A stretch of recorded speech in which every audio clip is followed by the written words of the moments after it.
नमस्कार दोस्तों, स्वागत है आपका एक नई वीडियो में। मैं हूं आपकी पोस्ट ऑफिस वाली दीदी और हम बात कर रहे थे क्लॉज 26 की। उससे रिलेटेड ये है पार्ट सी। तो चलिए स्टार्ट करते हैं। फर्स्ट पॉइंट है sender's address should be noted in the lower left hand corner of the address side और on the reverse of the article. इसका मतलब है जो प्रेषक है उसका पता यानी कि जो सेंडर है उसका एड्रेस कहाँ पे लिखते हैं, जो पत्र भेजने वाला व्यक्ति होता है ना, लेटर या पार्सल पे, उसका एड्रेस हमेशा कहाँ लिखते हैं, लिफाफे के सामने वाली तरफ नीचे बाएं कोने में। It means lower left hand corner of address side. जैसा कि आप इमेज में देख सकते हैं, यहाँ पे एक एनवलप दिखाया गया है और लेफ्ट साइड थोड़ी सी जगह है जहां पे सेंडर का एड्रेस लिखा जा सकता है। ठीक है, एक और जगह है जहां पे आप सेंडर का एड्रेस लिख सकते हैं। वो जगह कौन सी है? वो है on the reverse of the article, यानी कि आर्टिकल के पीछे, लिफाफे पे पीछे की तरफ। तो जैसा कि आपको दिख रहा है ये लिफाफे का पिछला हिस्सा है, तो यहाँ पे भी आप सेंडर का एड्रेस लिख सकते हैं। अब हमारे दिमाग में क्वेश्चन आता है कि सेंडर का एड्रेस लिखना क्यों है ना, ये जरूरी क्यों है?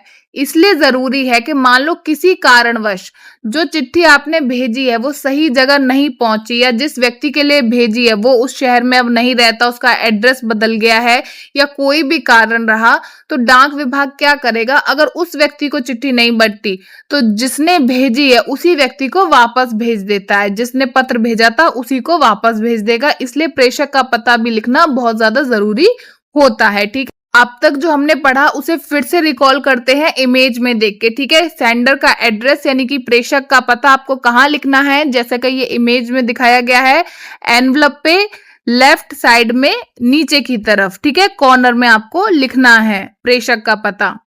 ये तो एक तरीका था। दूसरा तरीका क्या है कि आप लिफाफे के पीछे यानी कि रिवर्स साइड पर भी एड्रेस लिख सकते हैं सेंडर का। ठीक है, आप दोनों इमेज ध्यान से देखो। पहला तरीका है सामने वाली तरफ ही अगर आप एड्रेस लिखना चाहते हैं सेंडर का तो कहाँ लिखोगे?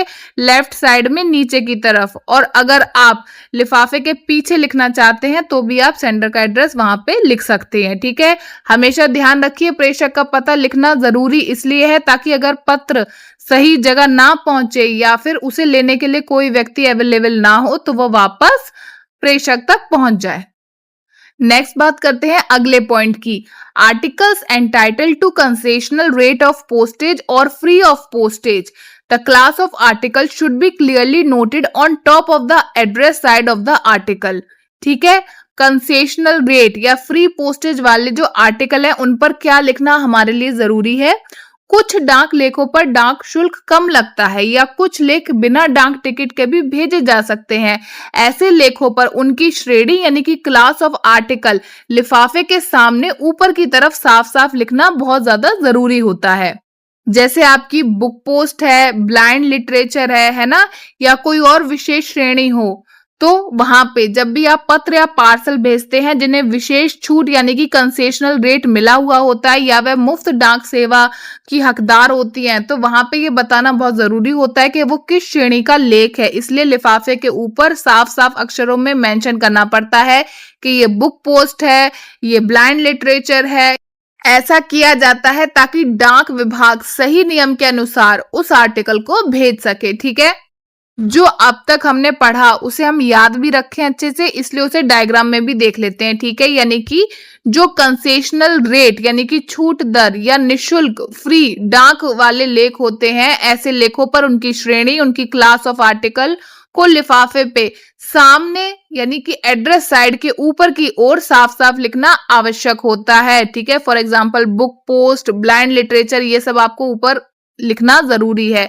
इससे क्या होता है, ऐसे लेख किस श्रेणी के हैं यह वीपर लिखने से डाक विभाग को उन्हें पहचानने में और सही नियम से उन्हें भेजने में आसानी होता है, क्योंकि हर जो आर्टिकल है, पार्सल का रेट अलग है, वीपी का अलग है ना, बुक पोस्ट का अलग है, ब्लाइंड लिटरेचर का अलग है। नेक्स्ट बात करते हैं अगले पॉइंट की। The indication letter should be given on the address side of bulky letter packets which on account of their size or makeup might be mistaken for other class of packet। जो भारी पत्र packet होते हैं पते के ऊपर की ओर पत्र संकेत दे देना चाहिए ताकि वे अपने आकार या बनावट के कारण गलती से किसी अन्य वर्ग के पैकेट में ना समझे जाएं। ठीक है, इस पॉइंट का मतलब है, देखिए यदि किसी लेटर पैकेट का आकार बहुत बड़ा है या उसकी बनावट इस तरीके की है वह किसी दूसरे प्रकार के पैकेट जैसा दिख रहा है, वो पार्सल की तरह दिख रहा है, वो बुक पोस्ट की तरह दिख रहा है, उसके जैसा लग रहा है,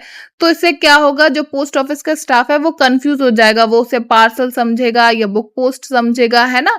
इसलिए हम क्या करेंगे, जहां पे एड्रेस लिखते हैं वहीं सामने वाली तरफ ऊपर साफ साफ मेंशन कर देंगे कि ये लेटर है।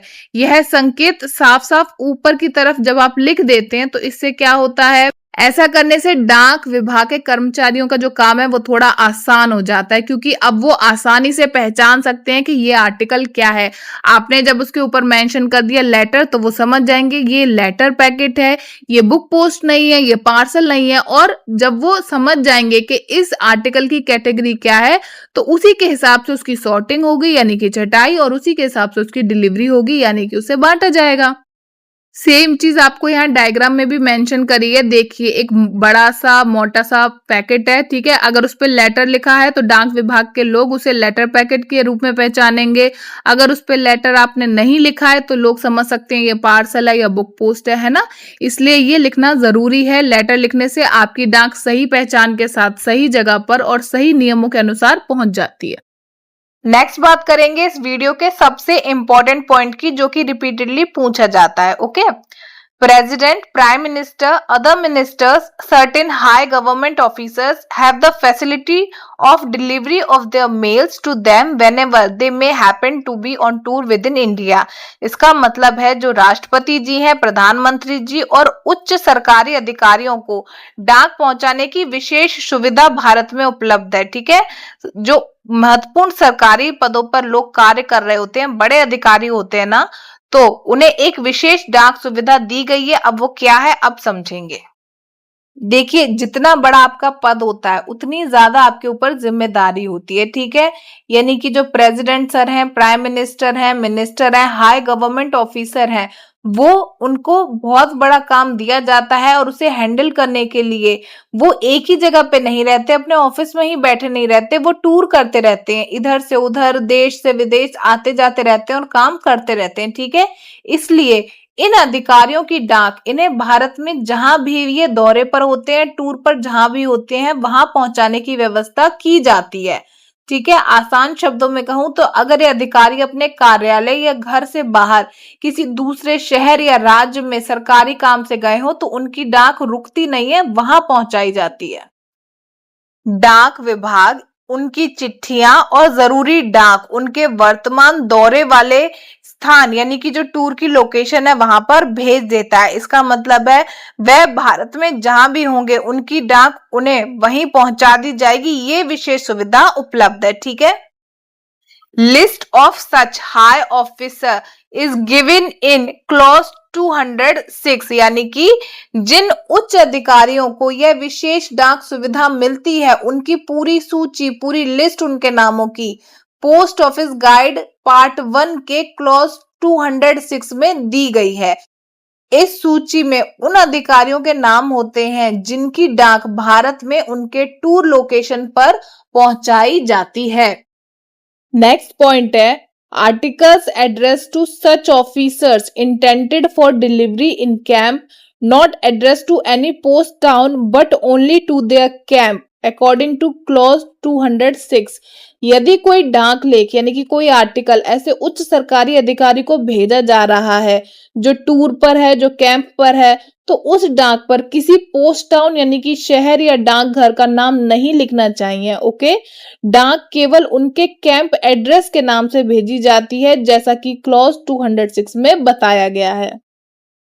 इसका मतलब ये है कि जब कोई बड़ा सरकारी अधिकारी दौरे पर होता है तो उसकी डाक सीधे उसके कैंप यानी कि अस्थायी ठहरने की जगह पर भेजी जाती है। इसलिए लिफाफे पर किसी शहर या पोस्ट टाउन का नाम हम नहीं लिखते हैं, केवल कैंप का एड्रेस लिखते हैं। ठीक है, क्योंकि डाक विभाग उस अधिकारी की वर्तमान लोकेशन यानी कि उसके टूर की लोकेशन देखकर डाक सही कैंप तक पहुंचा देता है। इस वीडियो में इतना ही। अंत तक देखने के लिए आपका बहुत बहुत शुक्रिया।